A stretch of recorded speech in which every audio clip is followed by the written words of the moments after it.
पर अगर हम हाथ फेरते हैं तो वो गले को ऊंचा करता है और ऊपर और ऊपर।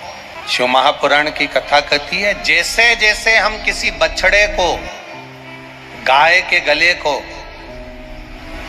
नंदी के गले को, बैल के गले को, हम उसके गले पर हाथ फेरते हैं तो वो मुख को ऊपर करता है। उसका कारण केवल एक है। शिव महापुराण में भगवान शिव की कथा कहती है।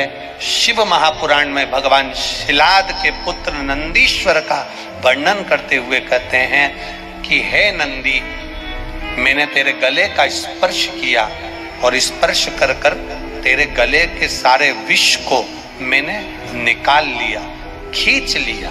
सुनो नंदी,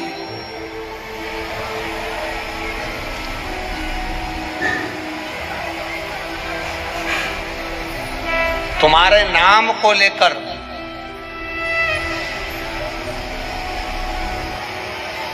नंदीश्वर महादेव का स्मरण कर कर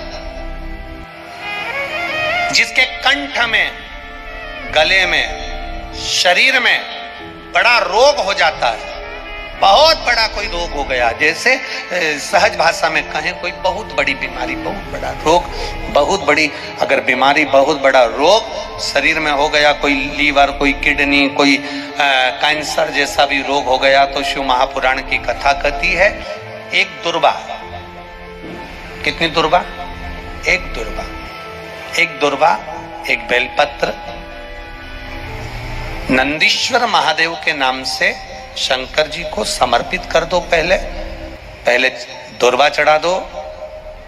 जैसे आपके पास में दुर्वा हो तो पहले शिवलिंग पर दुर्वा चढ़ाओ और दुर्वा चढ़ाने के बाद में फिर बेलपत्र समर्पित करो और समर्पित करने के बाद में धीरे धीरे देवाधिदेव महादेव पर जल का पात्र से, तांबे के कलश से धीरे धीरे शिव जी को जल समर्पित करो। धीरे धीरे भगवान शंकर को फिर जल समर्पित करना प्रारंभ। जब आप धीरे धीरे जल चढ़ाना प्रारंभ करेंगे, जल चढ़ाएंगे, धीरे धीरे जल चढ़ाकर उसको दुर्वा बेलपत्र जो चढ़ाई है उसके ऊपर से चढ़े हुए जल को आप लेकर आएंगे। नंदीश्वर शिव जी का नाम लेकर, नंदीश्वर महादेव का नाम लेकर उस जल को किडनी, लीवर, कैंसर जैसे बड़े बड़े रोग जिसके शरीर में हो गए हों उसको मात्र आधे से आधा चम्मच जल भी रोज प्रतिदिन दुर्वा बेलपत्र चढ़ाने के बाद जो चढ़ाया गया जल है उसको लाकर पिलाएंगे। धीरे धीरे बाबा नंदीश्वर का नाम लेकर चढ़ाएंगे तो आराम लगना प्रारंभ हो जाएगा। नंदीश्वर महा पंच बेलपत्र, पंच पुष्प, पंच दुर्वा और पंच पात्र जल,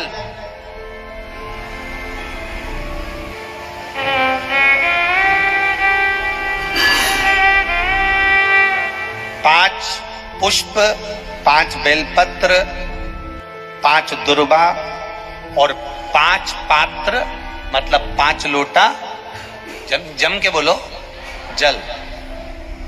ये कोई साधारण नहीं है।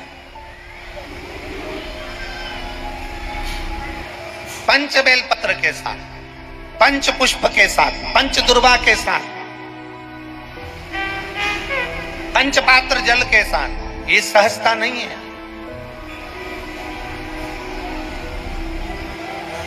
बहुत ध्यान दीजिएगा। बहुत जिन जिन बच्चों के विवाह में देरी हो रही हो, बेटा बेटी के विवाह में देरी हो रही हो, या सफेद आंकड़े की जड़ तुमरुका जी के नाम से बांधने के बाद भी गर्भ नहीं ठहर रहा, तो ये नंदीश्वर शिव महापुराण की कथा खगड़िया में जो चल रही है बिहार में, इसके आज शुरू के दिन की कथा का स्मरण करिएगा। 5 बेलपत्र, 5 दुर्वा, 5 पुष्प और 5 लोटा जल। सोमवार के दिन शिव जी के मंदिर में प्रातः के समय पर बाबा को 1 बेलपत्र, 1 दुर्वा, 1 पुष्प, 1 लोटा जल समर्पित कर कर थोड़ी देर रुककर श्री शिवाय नमस्तुभ्यम या पंचाक्षर मंत्र ओम नमः शिवाय स्मरण कर कर, महामृत्युंजय मंत्र का स्मरण कर कर, फिर बेलपत्र, फिर दुर्वा, फिर पुष्प, फिर जल, ऐसा 5 पंच बेलपत्र, पंच दुर्वा, पंच पुष्प, पंच पात्र जल तुम रुका जी का नाम लेकर समर्पित कर कर उस जल का आचमन करिए। 5 सोमवार या 7 सोमवार करिए, बाबा गर्भ अवश्य ठहराएगा और संतान अवश्य हो।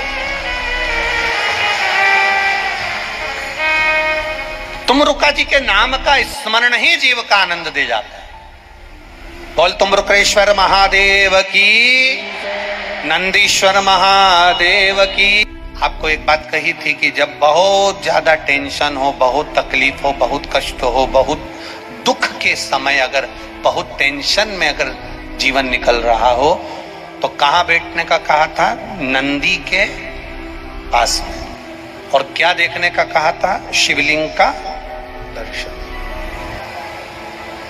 क्यों कहा, किस लिए कहा?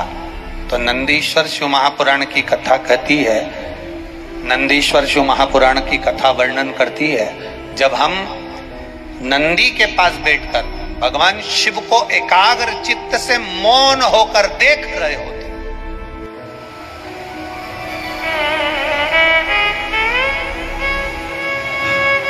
तो मेरे भोलेनाथ नंदी के ताप को, नंदी के दुख को जैसे समाप्त करते हैं, उसी तरह मेरे शिव हम केवल नंदी का स्पर्श कर कर, चरण पकड़कर मात्र दर्शन करते हैं तो हमारे जीवन के दुख भी नंदीश्वर महादेव समाप्त करते चले जाते हैं हमारे जीवन में।